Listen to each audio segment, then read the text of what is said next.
ইরানের লাভান দ্বীপের একটি তেল শোধনাগারে গত মাসে গোপনে হামলা চালিয়েছিল সংযুক্ত আরব আমিরাত, এমন দাবি করেছে মার্কিন সংবাদপত্র ওয়াল স্ট্রিট জার্নাল। সংশ্লিষ্ট বিভিন্ন সূত্রের বরাত দিয়ে প্রকাশিত প্রতিবেদনে বলা হয়েছে, এই হামলার মাধ্যমে ইরান সংঘাতে উপসাগরীয় দেশটির সরাসরি সম্পৃক্ততার তথ্য প্রথমবার সামনে এলো। বার্তা সংস্থা এএফপি জানিয়েছে, সোমবার প্রকাশিত ওয়াল স্ট্রিট জার্নালের প্রতিবেদনে দাবি করা হয়েছে, সংযুক্ত আরব আমিরাতের হামলার লক্ষ্য ছিল ইরানের দক্ষিণাঞ্চলে অবস্থিত লাভান দ্বীপের একটি গুরুত্বপূর্ণ তেল শোধনাগার। তবে হামলার নির্দিষ্ট সময় বা তারিখ প্রতিবেদনে উল্লেখ করা হয়নি। মার্কিন প্রেসিডেন্ট ডোনাল্ড ট্রাম্প যখন যুদ্ধবিরতির ঘোষণা দিচ্ছিলেন, ঠিক সেই সময় এই গোপন হামলা চালানো হয়। নাম প্রকাশে অনিচ্ছুক একটি সূত্রের বরাত দিয়ে পত্রিকাটি আরও দাবি করে, যুক্তরাষ্ট্র আমিরাতের এই পদক্ষেপকে নীরবে সমর্থন জানিয়েছিল।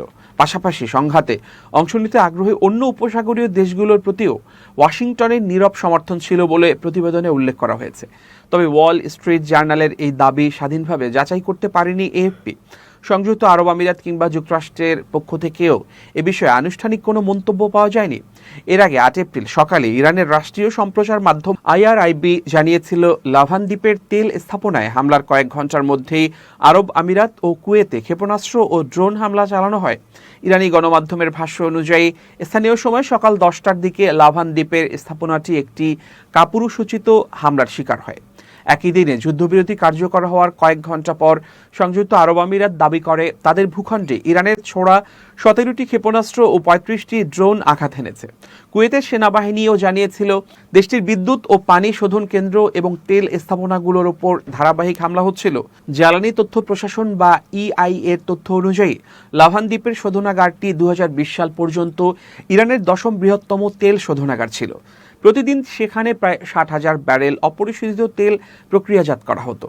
আঞ্চলিক উত্তেজনার এই সংঘাত শুরু হয় গত 28 ফেব্রুয়ারি, যখন ইরানের বিরুদ্ধে যুক্তরাষ্ট্র ও ইসরায়েলের সামরিক হামলার অভিযোগ ওঠে। প্রায় 6 সপ্তাহ ধরে চলা সংঘাতের পর 8 এপ্রিল যুদ্ধবিরতি ঘোষণা আসে।